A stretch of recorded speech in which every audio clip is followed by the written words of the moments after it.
Hey, how's it going, everybody? So we're over here at the house. We're just working on the spare tire right here. Well, it's actually the tire to my wife's car right there. It's a 2010 Buick Lucerne. We're gonna put one tire on it on the front of it, just a used one, nothing special, but it's got to be done. For some weird reason, her car goes through. We've changed everything under the front end of it, but and we've added a line, but for some weird reason, it just keeps eating up tires on the edges right here. I don't know why it just keeps doing it, but this one was pretty much shot anyway. As you can see, it's gone all the way across it, so it needed to be changed anyways. I checked the other one. The other one's in okay shape. It's about to go too, but I'm not going to change it right now because I have two really good tires right here. And two really nice ones right here. They're practically almost brand new. And then I've got this one right here. That's a little bit worn, and I want to get rid of it anyway, so we're going to put this on. It's a little worn on the edge. I think I took this one off of her car the last time we changed all four of her tires, and I saved it for a spare, but we never used it, so.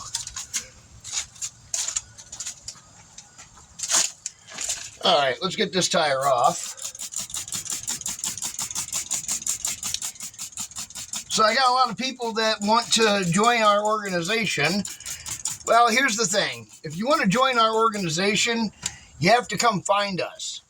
If you want to do what we do and do it under our brand, Knights Templar Free Roadside Assistance, you have to come seek us out. It requires you to find one member of Knights Templar Free Roadside Assistance. So how it would go is you would find a member, okay, friend them, become friends with them. They introduce you to another member. You become friends with the second member. Those two members then bring you in front of the council, where then you will be voted on. But first you get a background check done on you and all that stuff, because obviously we don't want pedos and chomos and people like that in our organization. So, yeah. And, then it takes time, to become a knight. It's not just, jump in and go. No, it's not. You come, you live with the brothers and sisters and everybody, they different dorm rooms, all that stuff. Just like you would with any kind of thing. And that's how you join. So basically think of it as, how would you join a motorcycle club or any other organization in the world? Well, if you want to be part of the real deal and not the fake internet stuff, you have to go out and find the people that are actually in the organizations. That's a good way to start.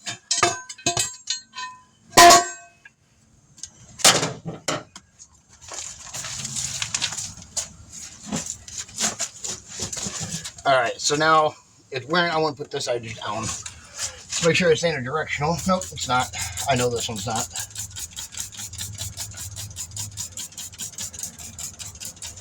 I honestly don't care if it leaks a little bit, because I'm going to be changing it in a couple weeks here anyways. This tire's only going to last maybe 3 weeks, maybe a month, if that. You can see how worn down it is. It looks really good, but if I raise it up and you look here, you can actually see that it's almost bald right there. So that's not going to last but maybe a month. And I'll be changing them again anyway, so, and putting winter tires on it for her. So yeah.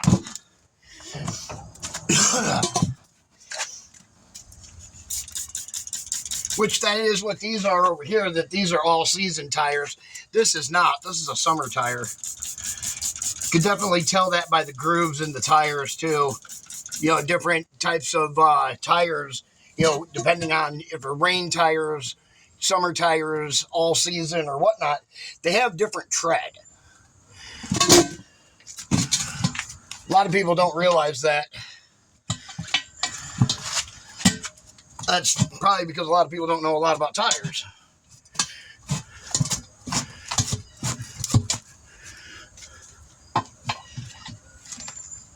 I had a lady ask me this morning if we could come, and she said she had a couple of tires to put on her trailer. And I said, okay, we could do that. We can come put them on. And she said, well, is it a problem that they're car tires? And well, I said, well, what kind of trailer are we talking first? And she goes, well, it's a camper. And I was like, okay, yeah, we can't do that because of the weight of it. If it was just like an empty car trailer or something like that, that's one thing, but when it comes to like a big, camper or something, you can't put car tires on them. Definitely because of the load weight and, they're different designs, car tires don't hold up to, the heat and stuff like that of the road, of the weight of the camper being on it. It's not as durable. So, yeah. Also, I do have new air compressor out today. I got it set up over there. I wanted to get it out and hook it up so that way you guys could see how quiet it actually is. I was surprised. Give me a second to get my air hose out.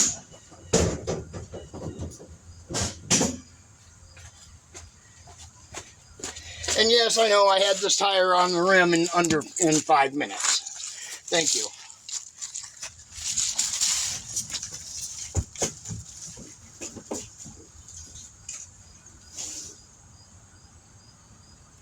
Oh. Well, that's going to be an issue. Well, that's going to be a little bit of an issue. So we'd have to change the end on it. So I'm not going to be able to use the big air compressor right now until after I change this end. So we'll just have to use the one here on the truck for right now, for today. But I can still show you guys how quiet that new air compressor is. Check this out. This thing is super, super quiet.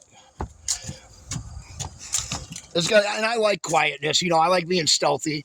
That's why I went with this one. There it is. That is quiet.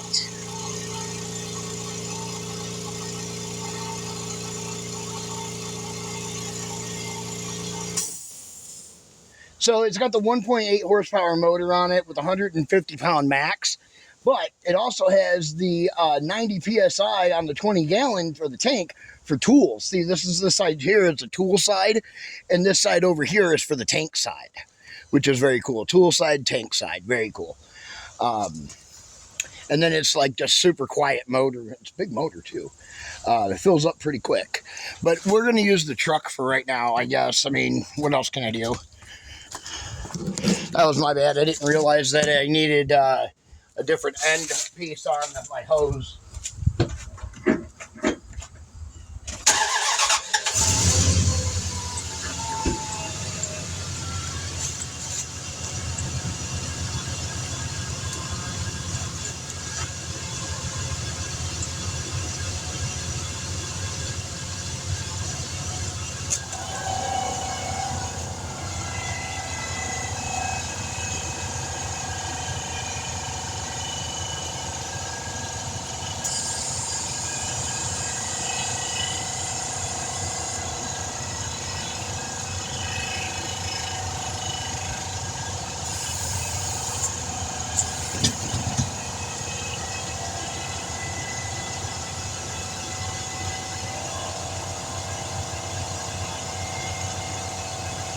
It's going.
Put it up back on the car.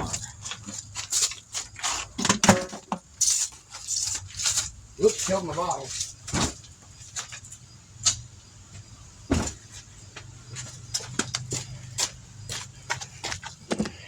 As you can see, you know, we keep our vehicles, our trucks, like this truck here, you know, in really good condition. All the parts on it stay in really nice condition. We maintain our vehicles really good, like that truck right there. It's, you know, been maintained all summer long. Oil changes, all that stuff. It, you know, make sure it's running good, everything for the winter time, because that is our winter truck. We are working on this truck right now, trying to get it ready, but it needs a lot of work still yet. And then this was one of our transport cars at one time, and my wife's SUV broke down, so I ended up giving this to her, and we got the Charger over there donated to us at that time, and that's how we ended up with all Dodges. I don't know. It wasn't planned that way for us to have all Dodge vehicles, but you know, it happens.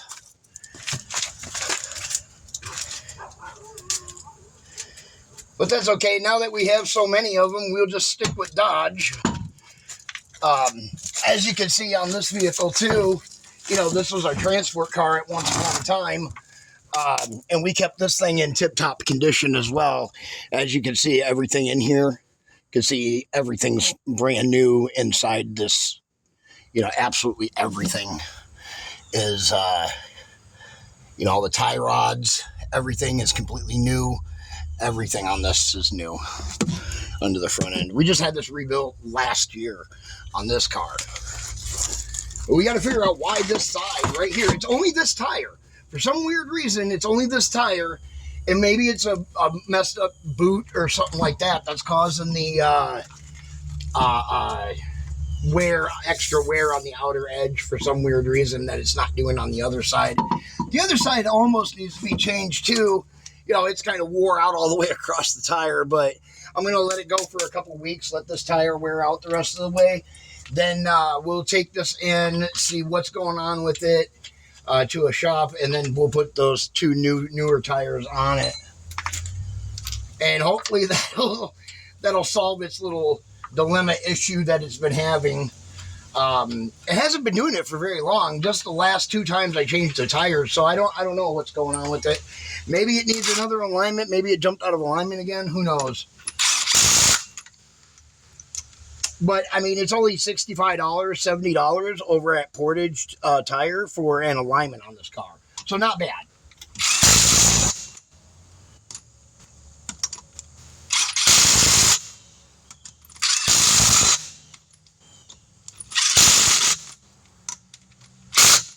All right.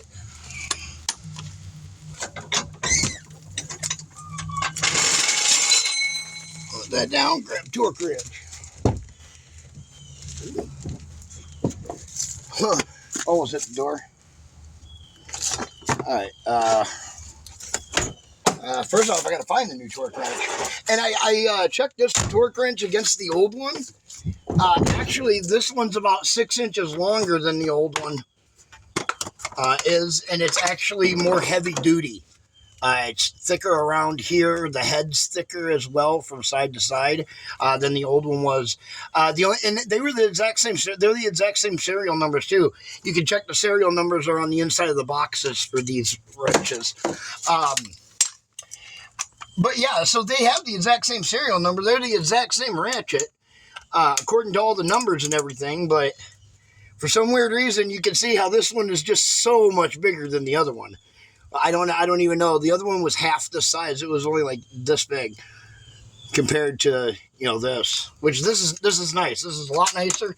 Now I have full control out here, to where before I was right here at the end of the tire, at the edge of the tire, hitting my hand on the tire all the time. So that's really nice. Let me loosen that up. Let me go up to 100 here. That's what I torque everything down pretty much at, is about 100. Trucks I do 115. But these full-size cars, they're 90 to 100.